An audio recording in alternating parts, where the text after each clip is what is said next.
So good evening, everyone. Welcome to tonight's Money Mountains. Okay, listen, I'm super excited to have you here tonight. Tonight, you're going to get some powerful information. Tonight is just a powerhouse alliance tonight. So I just want to give a huge shout out to Mr. Steve McMullen as well as Michelle Borges. Welcome tonight. I know y'all have partnered with Mr. George Tremis on, what we're going to be talking about tonight. Tonight's going to be about mindset. Tonight's going to be about really defining what success means to you. And tonight's going to be a workshop so that you can really put this in action. As you know, we have like a week and a half left, right, before 2020, the quarter three of 2023. You're going to walk into 2024. And I promise you what you're going to get tonight is really going to take you to the next level. So what I want to do is go ahead and introduce our speaker tonight, Mr. George Tremis. And as you can see up there, it says play chess and not checkers. He's going to give you exactly that. I don't know how many of you are chess players, but I only had a brief moment to speak to him and just, listening to him and his vision and how he got here, which he's going to tell you about in just a minute. You definitely want to pay attention. You want to share this information with someone. You want to get the replay, okay? And you want to take some notes. So without further ado, Mr. George Tremis, the floor is all yours. Fantastic. Thank you so much, Alicia. I appreciate that. So welcome, everybody. Thank you so much for attending. I am going to stand up and I'm going to start the presentation right now. So bear with me 1 second. All right. Can everybody see the screen? GT Sales Academy. All right. Fantastic. Yes. All right. So the other thing I'd like for all of you to keep in mind is that I very much want this to be interactive. So I don't know how many of you have presented on Zoom before, but it's not quite like being in person live and having that energy and that exchange of being in the same room. But the upside is I get to talk to you from all over the US and Canada, which is super fantastic. So thank you for showing up today. I really appreciate it. So saying as much, I'd like to say you should all give yourselves a big round of applause. Okay, and I'll tell you why. Not just because that's a common thing for speakers to say, but seriously, you showed up.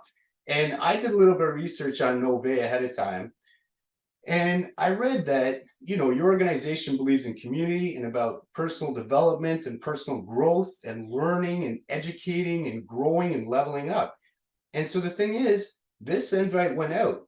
You all showed up, but a lot of other people didn't. So you should be proud of yourselves for doing that because you're going the Nove way by doing this. Am I right? Yeah, can I get some nods, some thumbs up, something? All right, awesome. Appreciate it. I love when I can see your cameras. Feels like I'm not by myself. So I want to say something. There's 3 kinds of people in this world, okay? Those that show up and make things happen. Those are change makers. Those are people like yourselves right now. Those that watch it happen. So some people are going to watch this afterwards because it's being recorded. They're going to get to see it after the fact. So they're behind the curve. And those that wondered what happened. So those are the people that aren't attending stuff like this or benefiting from Nove, etc. One thing I want to say is there's a great quote from Henry Ford. All right. The only thing worse than training your employees and having them leave is having them not trained and having them stay. So this is something for all you leaders I want you to keep in mind. There's nothing worse than having people that aren't trained, aren't capable to do what they need to do. So that's why we feel it's so important at GT Sales Academy and I myself to do this kind of training. But today's about mindset, not sales specifically, although everything comes from mindset. All right. And Alicia called out our philosophy is play chess, not checkers. So we believe in being strategic. We also like to say, if it doesn't make dollars, it doesn't make sense. All right, let's move on to the next slide then. Oh, bear with me 1 second. There we go. So why am I talking about this? Because I want to set the stage for how important mindset is. So at the Sales Academy, we believe in the performance trifecta.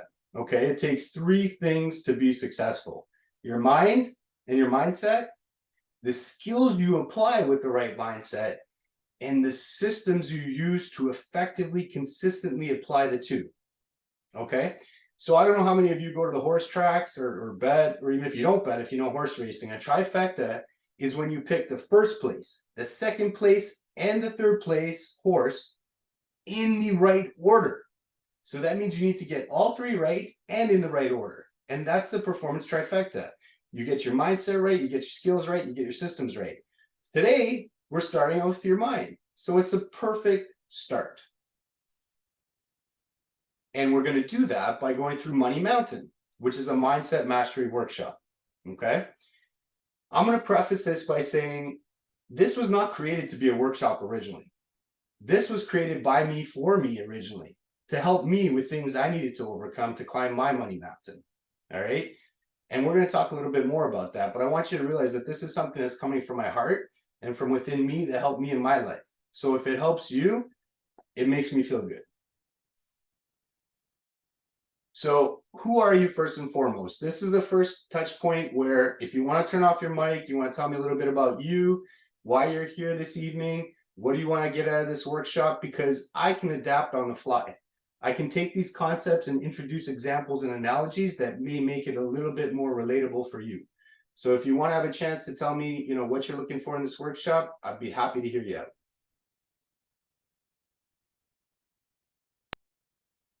Hey everybody, hey Mr. Tremis. My name Jerry. is Jerry Call me Gomez. George, how we doing? Good. Thanks, Jerry. Cool, man. Yeah, I'm here really to learn. I learned that a long time ago to be a lifelong student. So I'm always looking for the things that other people have learned to help me to, teach other people, and I could be like a resource for them just based on the people that I've learned from. I guess that's it. Is that the only question? I think that was a question. Yeah, that's fantastic, Jerry. I love what you Okay. said there because it's true to my heart and my beliefs. So I learned a long time ago that I only have one life and 24 hours a day, and how many years God grants me, that's how much time I have. But if I can learn from all of you, I can learn from 10 lifetimes or 20 lifetimes or 100 and accelerate my learning, accelerate my climbing of Money Mountain. So I love what you said. And I've also come to learn that by doing this, I also help myself. So a quick sidebar, Denzel Washington talked about how giving is the most selfish thing you can do. And he's 100% right, because it comes back to you right away. The universe, God brings it back to you. So I love it. I love what you said, Jerry. Thank you. So today we're going to be exploring, why do you get out of bed in the morning? Why do you do what you do? What makes you push through the challenges? And what do you value more than you? And I hope everybody here values something more themselves. What's your why? Okay. I don't know if you thought about these things recently or if you've ever thought about them. But even if you've never thought about them, we're going to talk about them tonight, and you're going to think about it tonight. Fair? Can I get some nods? Great. I'm seeing nods. Fantastic. First, who am I? Okay. This isn't an opportunity for me to be up here on my soapbox that you can't see in my office, talking about me and all the cool things I've done and all the things I've built. Okay. It's not about that. It's about the fact that I truly believe you should always ask yourself, who am I listening to and who am I reading? Because what you put in your brain stays in your brain. Okay. So be choiceful about who you listen to and who you read, because it will influence the course of your life. So I want to give you the opportunity to put those questions to the test and say, who is this George guy? Who's George Tremis? Who am I listening to, and should I keep listening, or am I going to drop off the call? All right. And if you drop off the call, no harm, no foul. I won't hold it against you. Maybe it wasn't for you. So I started in business a long time ago. I grew up in a business household. My dad's an entrepreneur. My dad's side of the family are all entrepreneurs. My mom's side was all business people. So I got the best of both worlds in that sense. But I grew up in the family business. And for anybody who grew up in a family business at a young age, it's no fun. Okay? It's not. I would get home from work and I'd hear from my dad again. I didn't have my own place to go. I was in my parents' household. So it's like, hey, George, what happened at work? What's going on with this? I work 24/7. It wasn't fun. So I'm like, you know what, Dad? I want to go build my own business. I want to be my own businessman. I started lawn cutting. I started getting other kids in the neighborhood to cut lawns with me. That went into a yard care business. And I was like, I'm not doing the family business anymore. But something happened. And I was like, you know what? I'm not feeling this anymore. And I came up with a logical reason why I shouldn't do it anymore. It's like, George, you're going to university. You don't need this business. Sell it off. Sell it for whatever you get for it. Go to school, get your degree. That's what you're supposed to do. Okay, George. So I move on. I do my undergrad in commerce. I do an economics degree. I ended up doing a master's later on. And then I went to work for Great West Life. So Great West Life was owned by Power Corp at the time, London Life, Freedom 55 Financial, even though they've stopped that brand. And I did really well. I was marked to be one of the youngest regional managers in the company's history. I was working there during 9/11, very tough time in the financial industry. And yet my team and my region hit 300% of objective, highest in history for the region, at the worst time possible, which led to me going to the financial center and teaching new Freedom 55 financial agents on sales. And I was teaching Brian Tracy concepts like, when people go to buy a drill, they don't want a drill, they want a hole. So you sell solutions, not products. And so I started learning these things at a young age. I didn't realize that it was the universe saying, George, this is your passion, wake up. I didn't listen. I went on and I'm like, you know what? No, I want an MBA. So I dumped that career I was doing. I went and did an MBA. During that time, I actually launched the first Virgin mobile store in Ontario, the first kiosk before they started kiosk stores. And I was doing really well. And I actually got noticed by corporate. Again, no, this isn't for me. I'm going to get my MBA and go work for a pharmaceutical company. So I dumped that and I went to go work for Johnson & Johnson, the pharma division. I ended up teaching them how to do forecasting. I was teaching the entire marketing department. I launched life-saving drugs in HIV and for chronic kidney disease and acute decompensated heart failure and some other things. So I was the pharma guy at the time. And I was marked to be one of the youngest C-suite executives, and I had my career planned out for me. I was considered a high potential. Again, I imploded. I'm like, I don't want to do this. Almost like I felt trapped and I didn't know what it was. So then I leave. I started my consulting company, Hyperion Management Consulting. I started buying body shops. And then again, I found a logical reason to not continue. I said, no, the auto body business has shrinking margins. It's hard to find labor. I'm out of here. I sold them all off. Then I started flipping houses because a friend of mine came to me and said, hey, George, why don't we flip houses? And I said, yes, like the TV show, we're going to get rich and there's going to be no flops, just flips.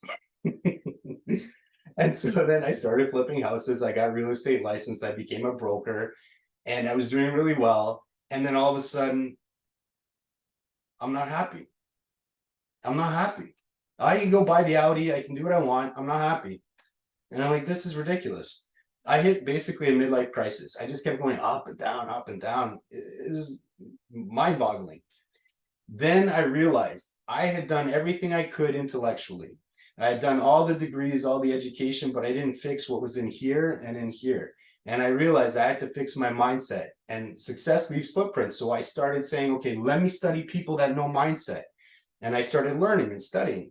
And that's how I came up with Money Mountain for myself, because everything had been about money to me at that point. It was just about money, buying the car, buying whatever, taking the trips. And that's when I started to grow and evolve. And that's the inception of Money Mountain. And today I've got a realty group. I've got GT Escapes. I smile because there's a side story to that. I've got a commercial and residential cleaning company. I got a portfolio of real estate doors. I do sales training. I'm speaking and I'm finishing my first book. And I'm actually doing real estate syndication through GT Capital. And of course, today, Sales Academy. So Money Mountain helped me, the methodology, to actually define and climb my Money Mountain. But I had to get my attitude right, mindset, before I could get my altitude right. And that's why I'm here today. So if you're all okay with continuing to listen to me, then I'm going to continue on. I'm getting some hearts, some smiles. All right, I'm going to keep talking. All right. Thanks. Cool. So why should we invest the next 30 or so minutes in our mindset? Our mindset is the ultimate foundation for success. If my last slide didn't illustrate that, I don't know what will, because your mindset will undermine you so fast. Your mindset is the story of your life. It frames it. If our lives are movies, we're the directors, editors, script writers, and everything, but it all comes from the mind first. Okay, it frames the story of our life. Just like going to the gym, if you eat bad, you cannot outwork a bad diet. You're not going to get jacked and ripped and fit and lean if you eat bad. Same thing. If you feed your mind with bad stuff, you're not going to be successful. You cannot outwork a bad mindset. It is so fundamental to success in sports and business and everything else. Okay, perfect example. You've all heard that people can run a 4-minute mile or faster, right? Some head nods, etc. Well, since the 1800s, or maybe even since the Olympics, people have been trying to run that fast, and it never happened. Nobody could do it until Roger Bannister did it in 1952. He broke the 4-minute mile. So all this time, it was impossible until somebody did it. And do you know the very next year, 4 people broke it? Nothing changed. There was no magic pill, no magic training. Belief and mindset is what enabled 4 more people to do it. And now thousands and thousands of people have broken the 4-minute mile mark. All because of mindset. It determines everything you do or don't do. But it requires intentional effort. You cannot just let it play out and hope for the best, because it'll result in what I lived for almost 40 years. I'm in my 40s, late 40s. So mindset. You must work your mindset. You cannot just let it do its own thing, because it's got a feedback loop, or a performance loop as it's called. So everything starts with our mindset, and then the way we see things frames our attitude. Remember, attitude and altitude are connected. Your attitude then flows into your behavior, because your attitude is going to make you act in a certain way and take certain actions. That's going to lead to some kind of result, right? Action, reaction. That reaction or result affects you, and you judge your performance. You're like, I did bad, I did good. So if I had a bad mindset tonight and I thought, man, everybody's going to hate me, nobody's going to like this, everybody's going to think Money Mountain is silly, I'm not going to do good up here, because I'm setting myself up for a negative feedback loop. But I don't believe that, because I know many, many people have benefited from it and love the material, and I feel you will too. So I have a positive performance loop. So it starts with how we see things in the story we tell ourselves. But this is the key piece. You can't use the mind to change the mind. If any of you have ever followed Dr. Joe Dispenza, I'm a huge fan. He talks about the mind-heart connection. So you need to change the mind through the heart first. There's something called Cranmer's anthropology. And what that is the statement that what the heart loves, the will, your will and determination will choose. And then your mind justifies it. So if you remember my story, my mind kept saying, oh no, George, you got to go do an MBA. No, George, sell the body shops. It's a bad business. George, all the logical. But the reality was, it was my heart saying, George, you don't love what you do. You are loving money, which is actually a sin. It's the love of money that's a problem, not money itself. And so when I tuned into my heart, I'm like, wow, things changed for me. I changed my performance loop by starting with the heart. Does that all make sense? Maybe does it resonate a little bit? I hope. Right on. So, okay, George, great. We got to fix our mindset. It starts with the heart. But what's Money Mountain? Well, everybody can use a mountain as an analogy, right? We all have mountains to climb. They're either the mountains we give to ourselves or the mountains that life puts on us. But the key thing is that we all equate success to money. Or at least the world or media or marketing teaches us to equate money with success, which is what I used to do, right? But money by itself is actually worthless. Every time I say this, and in person, I can see the boos and the question marks and the, what's this fool talking about? Like, he didn't charge money for this today. And it's like, wait, before you throw things at me, let me explain, okay? Money by itself is worthless, okay? And I give the example. I'm going to ask all of you, you don't need to answer because very few people do in the audience in real life, or live, I should say, excuse me. If I was to offer you $30 million, but you cannot see your family anymore, you cannot see your friends anymore, and you will never see them again, will you take the money? Yeah, people are like, no. And then I joke and I say, well, some people might just be saying no, but they might be thinking, well, maybe, I don't know, they really irritated me this morning. But I'm going to make it even harder for you. What if I said 300 million? Come on now. Come on, that's a lot of money. 300 million. All right. So again, nobody says yes. Maybe they're thinking yes. But for those people who are thinking maybe yes, maybe I'd take the money, let me ask you this. I'll give you 300 million, but now I'm gone. Your neighbor's gone. Everybody in Nove's gone. The whole world's gone. All you've got is your $300 million, and you can go to whatever dealership you want and grab whatever cars you want, do whatever you want, but there's nobody around. It's no good, right? Right? What's the point? Nothing. Therefore, money is worthless without purpose. Money is just fuel to achieve purpose and success. That's why I say money's worthless. Does that all make sense? Yeah? All right, good, good. Now, when you start to define your money mountain, not by money, but rather by success, right? And success being your purpose, you've now defined your own mountain. You're no longer letting media or anybody else define the mountain for you, which is what happened to me in my younger years. When I was young, in my timeline, I said, I want to own a Ferrari by 26, and then I'm going to feel special and important. Wow, what a mistake. I wish my 46-year-old self could go back to my 26-year-old self and talk some sense into him. So I learned now at a later age how to claim my mountain and how to climb it with a Sherpa mindset. All right, so Sherpa, you know, I didn't know what it was. I just know, oh, those are the people that climb mountains really well. It's actually a village where people come from that they're mountaineers. They're like the greatest mountaineers in the world. So I thought, I got to learn to climb my money mountain like a Sherpa.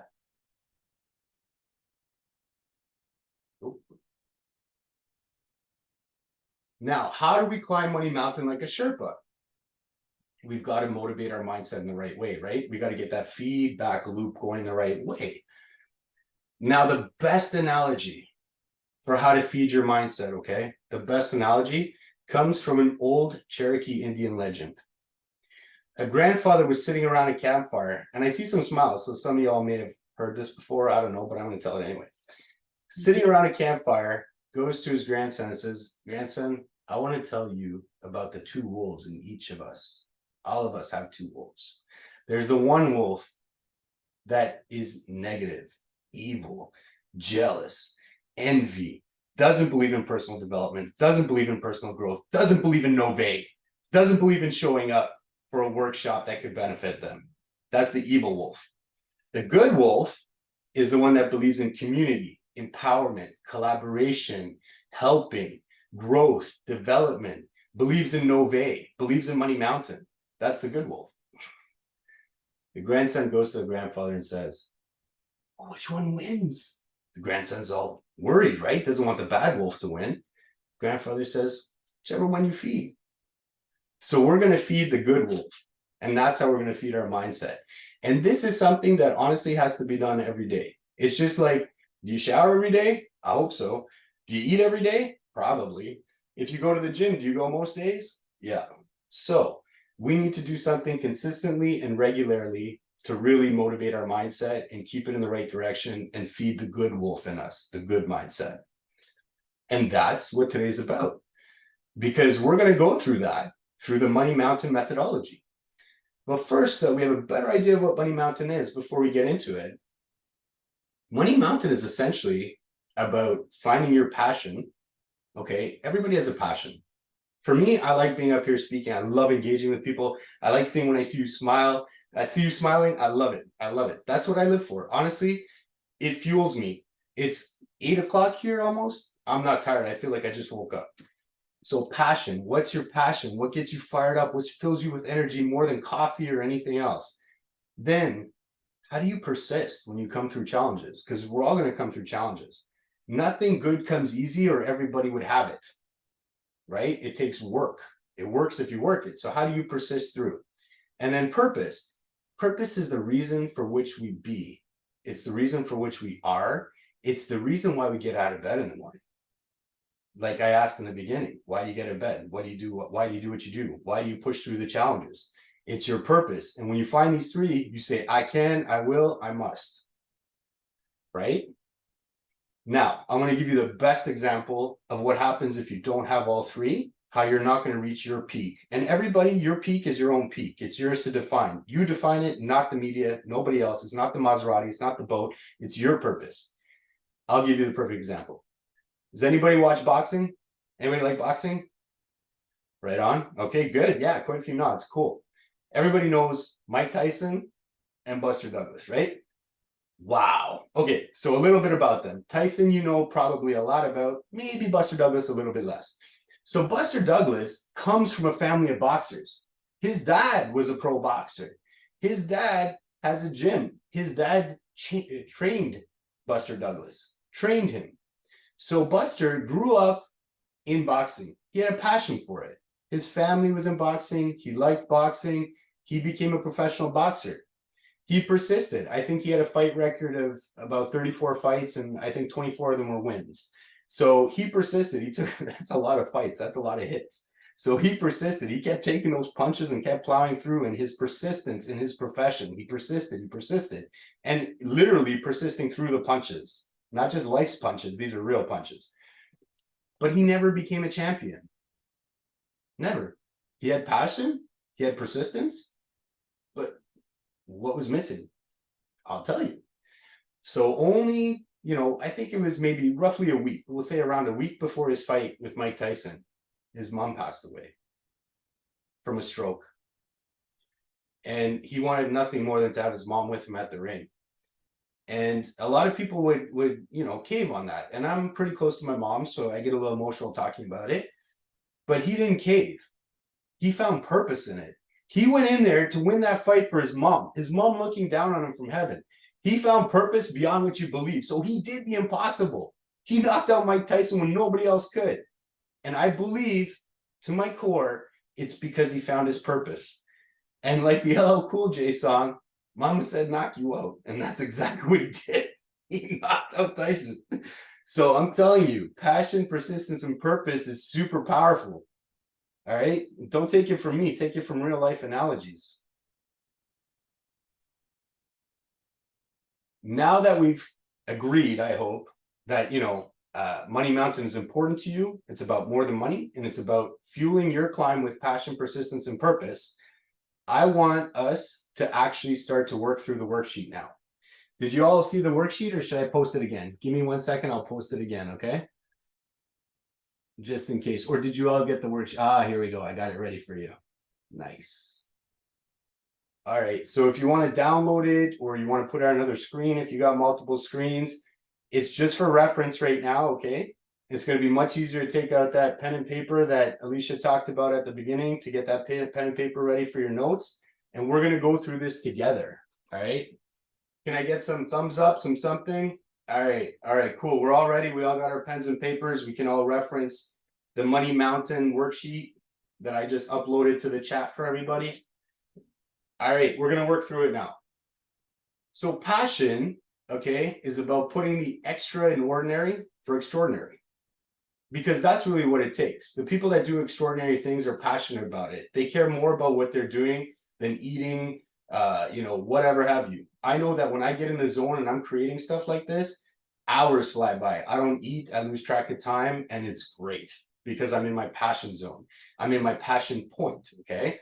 So to help you figure out what your passion point is, I want you to ask yourself, I want you to jump in a hot tub time machine, for those of you that have seen the movie. I like movies.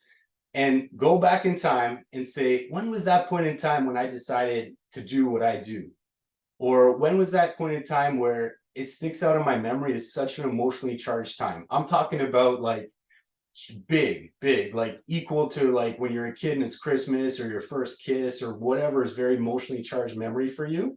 I want you to think about it in terms of what you do and why you get out of bed. What's your passion? Okay. What is it that you love to do? Why did you choose to be part of Nove? What do you want to make money for? Like, what's your passion? What gets you excited? And there's great questions I can offer you to help with that. So for example, what has great value or meaning? What makes you come alive? What do you care about more than yourself? What can you talk about for hours? What makes you lose track of time? What did you love doing as a child? These are all questions that I'm putting out there to help you trigger a memory of when you found your passion.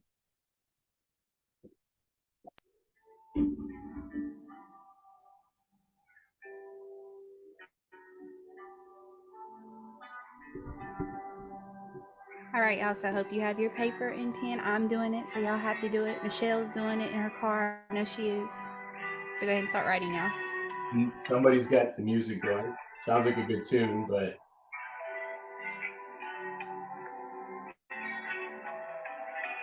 whoever's got the music going, it's cool, but Oh, I got you. I'll turn it off. I'll turn it off. oh, it's you, Alicia? It Oh, was me. oh, all right. I'll turn it off.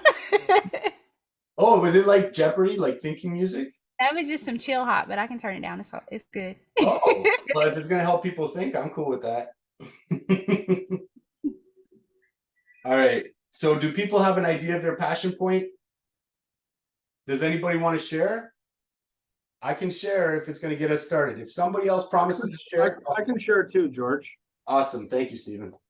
Okay, so my passion point, if you will, was when I was a chef. Many of you don't realize this, but I was a chef for over 24 years. And so you would think that, you know, cooking for the Queen and Susan Sarandon and Patrick Swayze and all these people I cooked for, that would be the passion. That would be my, you know, thing. But really, where I'm sitting today came from me being on stage and public speaking. And that career started to transition when I became a public spokesperson for the Kidney Foundation. So that's what turned my life around, was falling in love with networking and business development. Fantastic. So you found your passion to speak, to influence, persuade for a greater good, something beyond yourself. Yep, 100%. Connecting, networking, you know, and I always share this. I'm always building a better tomorrow today, and that's sort of how that's where it started. That makes perfect sense. And now it brings it all together, because now it was the missing piece I had in your puzzle. Now you've just placed the piece for me. Now it makes perfect sense. Well, is that in the $300 million I just gave up to listen to this? I'm not sure. It's worth it. Back to you. Michelle, do you have a question? I see a raised hand. Nope. Okay. All right. So anybody else want to share their passion point? I was gonna share mine. Okay, go ahead, please. Okay, so it kind of started out as a bad event that changed over to my passion in helping people. Uh, I was in another organization and in an office where people said, "Come on, be a part of us," and I was excited, and they were giving out leads to this person, this person. They were signing up under everybody else, and I never got anybody signed up under me.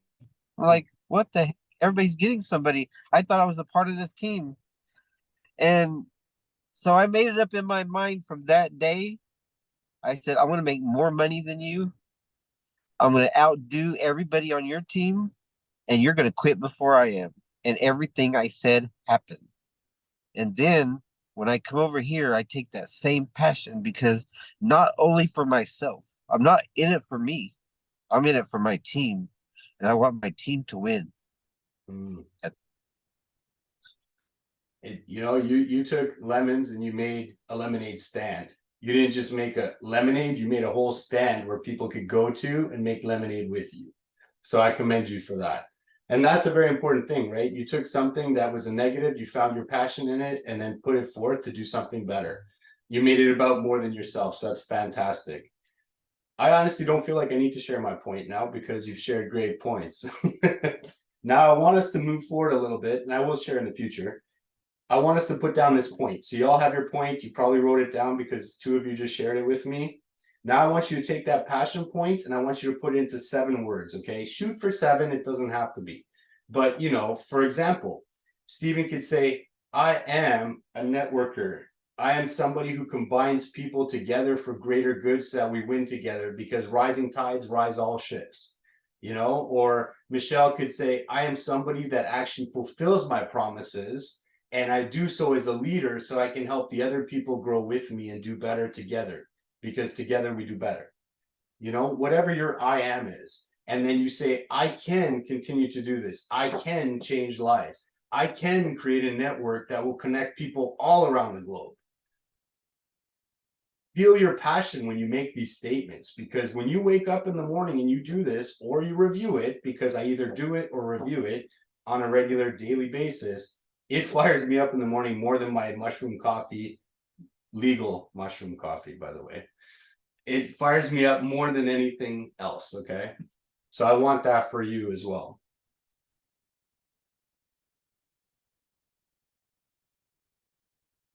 How do we feel? We're good? Do we want to move on to the next level of the mountain? Yeah? Right on.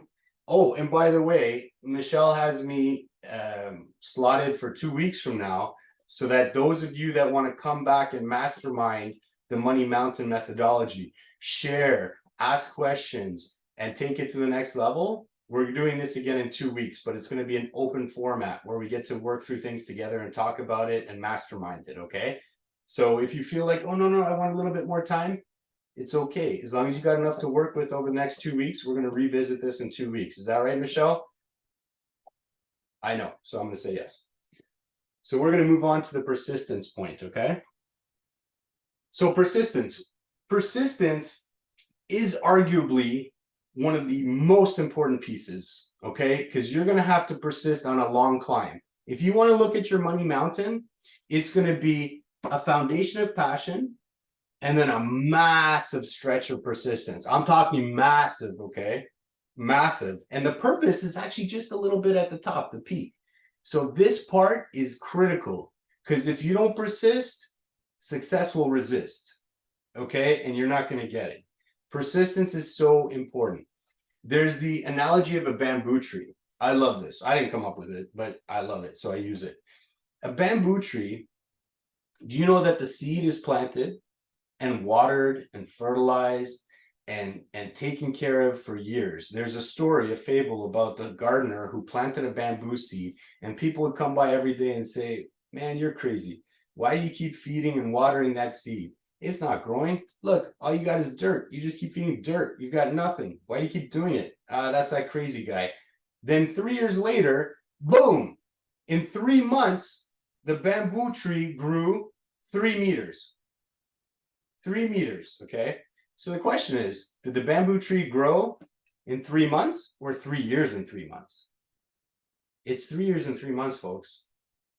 That persistence period in Money Mountain is huge. And that's where people usually drop off, is persisting through the challenges. Leaning into the curves, as I call it. So I used to race motorcycles, okay? And anybody who's raced a motorcycle or even ridden a motorcycle, it's opposite thinking. It's not like a car. You don't turn into the turn. You lean into the turn and push away from it and lean into it. So you got to lean into curves or you're going to crash. And you got to lean into the curves of life to climb Money Mountain and to persist. If you don't lean into them, they're going to knock you off the mountain. So lean into the curves. I got some more examples. Everybody knows KFC, right? Colonel Sanders. He was rejected 1,009 times.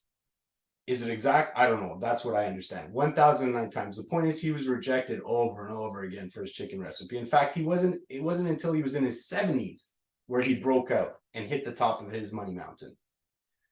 That's persistence. What about Harry Potter? I'm not a fan, but there's a lot of people that are. She was rejected 12 times by publishers. The major publishing houses said, fluff, nonsense, nonsense. She's a billionaire now. And keep in mind, she wrote it for her children because she had no money. So she wrote the book out of her Money Mountain, and then her Money Mountain manifested. Okay? So that's why this part is so critical.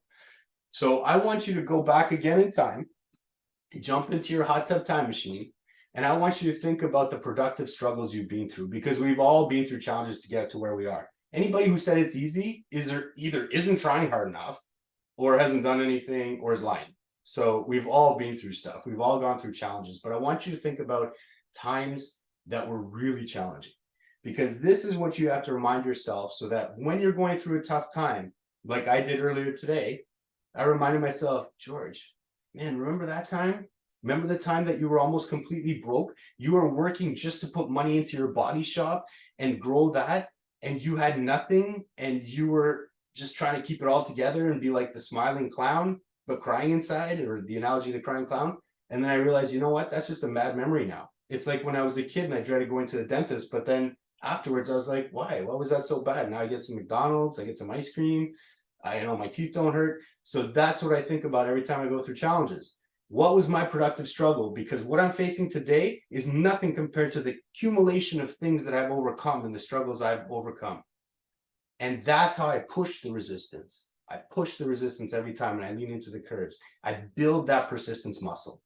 Okay. And that's what I want you to be able to do too. And what I want us to do. So I want you to write down, I'm going to stop talking a little bit and give you a chance to write down your persistence point. Okay. And then I want you to all put thumbs up on your screens when you've got your persistence points. And I really appreciate you all putting in the effort, because what you put into it is what you're going to get out of it. And I see you all writing and thinking, and thank you. And see, I did share one of my points, my persistence point. Yes, I was almost bankrupt. Almost, like, yeah, pretty much. But I was also chasing money and Ferraris and whatever else, and clearly it wasn't working. All right, so I believe we have our persistence points down. And I want you to now take that persistence point and think about the one thing you're going to do, okay, to build your persistence muscle, to build it. What's that just one thing, okay? So is it that I'm going to do Money Mountain every day and remind myself of my persistence points? Maybe. Is it that I'm going to set targets that stretch me, and then when I achieve them, I'm going to write it down so that I remember I always persist and I overcome? I can, I will, I must. Write down what you're going to do, that one thing, and commit to yourself. This is a commitment to you that you're making to yourself. And some things and some ones beyond yourself as well. Now, as you put down that one thing, I want you to bring it all together. I want you to distill it into an I am statement. I am strong. I am resilient. I am persevering. I am somebody who overcomes challenges. I am somebody who will show up and do better and do more for something bigger and greater than myself. I am somebody who overcomes. I am somebody who leans into the curves. I am somebody who pushes the resistance. Whatever words resonate with you. The reason why I can spit them out like this is because I do this for myself. And then your I will. I will remember in the tough times that I have been there before, I will be there again, and I can continue to overcome and succeed. I will continue to persist and push through for myself, for my future, for my purpose, for the people I love, for my team, whatever it may be. You will continue persisting. It's your I will statement, so I can't write it for you, but I can help you think about it. It looks like we're feeling good. Looks like we're ready to go on to the peak. Am I right? Or all your minds are blown? I don't even know. Yeah, I mean, just that whole situation that you put us in, the mind state that you had us in right there. I think, a lot of people, just knowing everyone's stories and things, like they really had to sit in that thing right there. But it's really a position of gratitude as well, because it's like, you kind of remind us of the dirt and remind us of the grind, remind us of the muck and the mud that we was in, and then bring us out of it and let us sit back and look at where we are now. I think that's just a great thing. Thank you, Jerry. I mean, I love how you brought that together. And one thing I'll say about that is we don't do that because our human nature is to not remember bad things. Okay. They sit there. Sometimes we can, things like PTSD can happen and stuff like that. I'm not denying that. But what I'm saying is our minds try to protect us from this stuff. So we usually don't think about the challenges and the things we had to persist through. And so does reminding ourselves of that, is that a bad thing? So I'm going to give you an analogy. I was having a conversation with somebody one time, because I also teach sales, as you know, and they said, well, George, what's the difference between manipulation and persuasion then? And I said, nothing. There is no difference. The difference is your why. Why are you doing it? And so the same thing applies. Are you remembering your tough times because you're wallowing in it and you're making yourself depressed? Or are you using it to remember, I am, I can, I will, I must, and I will overcome, and I did before, and I'll do it again. Now it's empowering. So again, are you taking lemonade and making, or lemons and making lemonade, or even a lemonade stand? And so, Jerry, I love what you said, right? We should revisit these things and use them to fuel us. We went through it. We went through it. Are we going to grow through it? That's the key thing.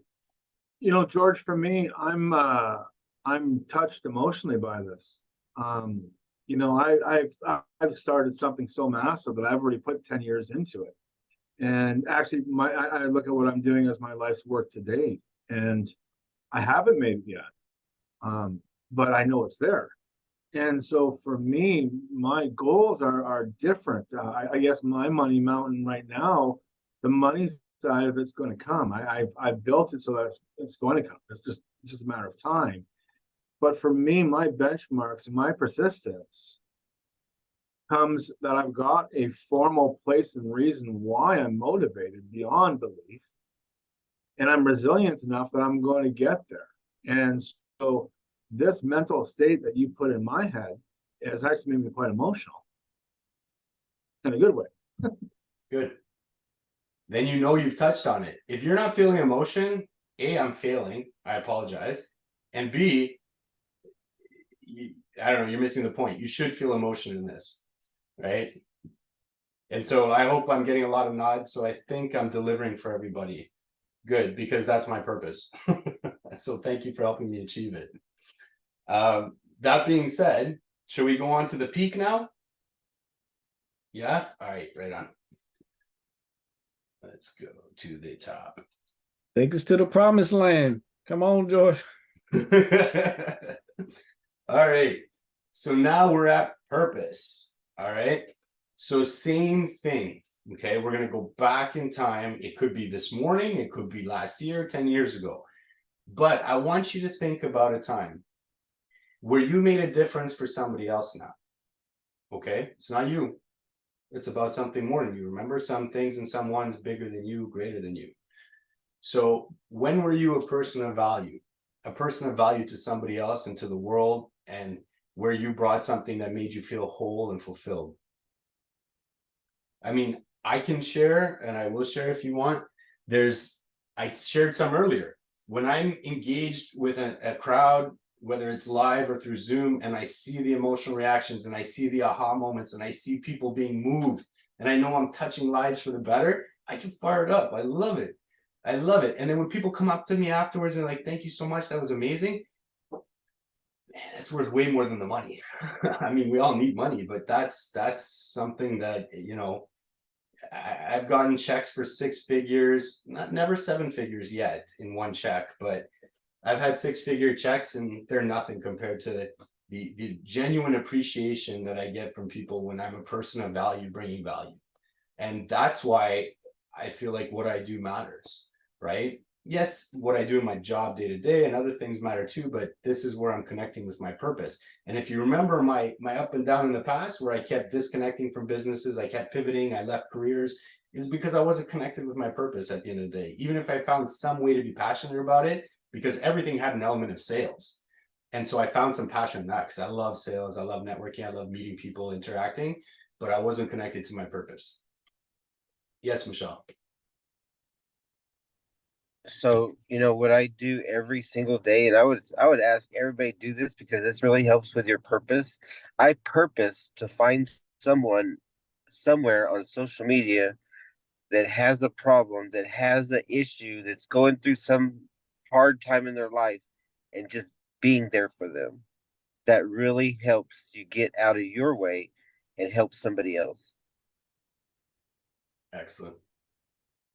Again, for some things and someone's greater than yourself. How are we all doing? Are we finding our person of value moments? Are we able to take that and even pick just one name? And it doesn't have to be one name. And by the way, this can evolve over time. You can change that name. You can change the purpose point to another one that resonates with you. You can go back to a different one. Whatever, this is a dynamic document. It's the process of going through it that matters. It's the thinking and the emotion. The names will change, the points will change, but the process remains the same, and doing it consistently is what's going to get you to the top. George, my one name And for me, her name was Andrea Zaslav, and she was very, very close to me. She connected with me. She was the one who actually nicknamed me Stephen for a reason, right from very first day. And anyways, long story short, she was killed in a car accident. And so for me, I never thought of her until just now again. Reading your damn sheet brought that back to me again, George. But that's the name, and that's a person who will always hold meaning to me. But you know what, Stephen, when society tells you that you should be making money and you're crazy and why are you watering this seed and watering dirt and putting fertilizer on it, you'll be like, that's okay. That's okay. I can persist, and I know my purpose, and I know my one name that carries me through. That's more important. And I'll reach that money. I'll reach the peak. Thank you very much. Yeah, liking this. Thank you. I mean, and you know what? Again, it could be in what you do day to day. If you're not completely immersed in your passion, if you are, lean into it more. I mean, I can pick out names even from my real estate career. I've helped agents, grow, succeed, wordsmith, work with clients. There was one agent, he'd been with a certain brokerage for 2 years, and he did 3 deals in 2 years. He had to go back to construction, which he hated doing. It was breaking his body. He's the same age as me. Big dude, but it still hurt his body. And then he joined my group, and we were able to get him to 6 figures in 6 months. So he's one of my names about why I do this, why I coach, etc. So these are the names that carry us through the tough times, because my Audi outside doesn't mean nothing if I'm going through stress. I really don't care. In fact, I come to resent it because I think, oh my God, you're the reason why I have to put up with this. Whereas if I think of my one name or my person of value, I'm fine. I'm okay. I'll persist. So now that you got your one name, I hope you all have your one name. I want you to go to your my why. You are now going to put the capstone on this. What is your why? Remember we started at the beginning? Why do you get out of bed in the morning? This is your why. Anytime you want to hit that snooze, you're going to be like, no, get out of here, snooze. I got a why. I got something more important than you. I'm not going to sleep my dreams. I'm going to go live my dreams. I love it. I see head nods. I see writing. This is resonating. One of my favorite words. And now that you have your my why statement, I want you to once again bring it full circle, wrap it up nice in a nice bow with your I am and your I must. So I am somebody that helps people succeed and live the lives they choose to. I'm somebody that helps my team grow because I have a name that I can think of. I am a person of value because I create wealth in the people I work with through Nove. Connect it back. And then you must say, I must. I must go on social media for Michelle once a day and find somebody to help because that is my purpose and I'm going to live a life of purpose. The purpose of life is to have a life of purpose. Oh, we're doing pretty good on timing. Now, I apologize to all of you that it's 8 o'clock because I hate going over. I feel like it could be considered disrespectful, so I apologize about that. I try to keep it on time. But if you're good to stay on, I'm good to stay on. We're almost at the end, and then I'm happy to have some Q&A or, whatever might add some additional value. And again, we're reconvening in 2 weeks for those of you who wish to come back and go through this and mastermind it. So I'm going to move on to the last slide. Yeah, second to last slide. Okay, so remember we talked about consistency. Again, I do this once a week, and I've been doing this for a long time. And I did it again this morning, even though it was outside of my weekly rotation, to prepare me for today even better. But I do read through it. Okay, I have the sheet. I have it with me at my desk. I have one at my house, and I reference it because it helps me, and I hope it's going to help you too. So I want you to review it daily at the start of each day. I want you to commit to update it once a week. Honestly, you're going to get faster at it. It should not take you more than 10 to 15 minutes, if that. Okay, and that's if you're changing things. If you're just reviewing it and feeling it and meditating on it, it's maybe 5 minutes. Honestly, you've got to give yourself 5 minutes. All right, build it into your routine. There's also better questions for better life. Those of you that come back in 2 weeks, I'm going to give you that in 2 weeks. It's a little incentive to come back. And what it is questions that are going to help you with your money mountain methodology and climbing your money mountain. And it's also just great questions. Okay, it's great questions to ask yourself to make sure you're on track on climbing your mountain, because remember, it's not a straight line up the mountain. It's going to be pretty darn curvy. It's going to have obstacles. You know, one of my favorite expressions, and, you know, I've modified it from what I heard, is, you know, the obstacles aren't blocking the path. They mark the path. So if you're not facing any obstacles, you're probably not climbing your mountain. But when you hit that obstacle and that marker, you need something to vault over it, okay? Like an Olympian, just vault over that. And that's what Money Mountain's going to do for you. All right. And that's how you win the day. So you start the day with it. You read, you visualize, you know, you might even decide to take your one name and change it to a name for somebody you will help. Not somebody you have, but somebody you will. So now you're goal setting up the mountain as well. Okay. And then at the end of the day, I'll be honest. Okay. I don't necessarily do this every day. Some days I hit that pillow and I crash right away. Okay. Because I gave it all that day. But if I follow my usual evening routine, I will reflect. I'll think about, what did I persist through today that was a challenge? And then, you know what? It makes me stronger, because the next day I'm like, you know, that wasn't that bad. I don't know why I got so bothered by it. And every time you find your threshold and your persistence keeps increasing to the point where it takes bigger and bigger things to try to nudge you down the mountain or knock you off your path. Okay.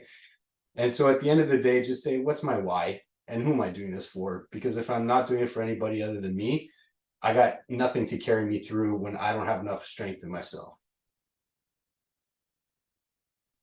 And it can be anything. I'll tell you right now, I'll share from my heart. Part of my motivation is to make my grandfather proud in heaven. You know, growing up, he was like a father to me, because my dad unfortunately had to work a lot. We didn't have a lot of money. My dad worked all the time. I never played ball with my dad. I never did any of that stuff. I've gotten close to him now that he's in his, you know, 60s, late 60s.